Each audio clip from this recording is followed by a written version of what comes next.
সারা জীবন তো খালি গরুর রচনায় পড়ছেন, গরু তো সামনে দিয়ে দেখেন নাই।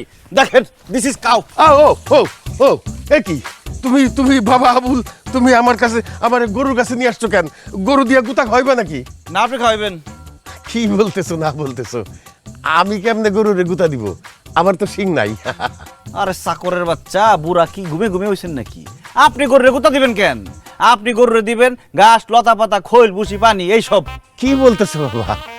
আমি কেন এগুলা গরুরে খাওয়াবো? গরুর মালিক নাই? আমি গরুর মালিক আর আপনি আমার চাকর।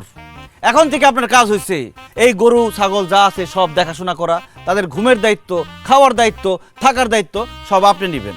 এখন গরু একটা দুধ দেয়, কিন্তু আপনি এমনভাবে তাদের দেখাশোনা করবেন যাতে দুধ আরও বেশি দেয়। এবং প্রত্যেকদিন সকালবেলা আপনি গরুর দুধ দোয়াবেন এবং সেই দুধ বাজারে নিয়ে বিক্রি করতে হবে। বিক্রি করার পরে যে টাকা পাইবেন সেটা আমার হাতে তুলে দিবেন। কি বলতেছো বাবা আবুল? আমি গরু পালবো?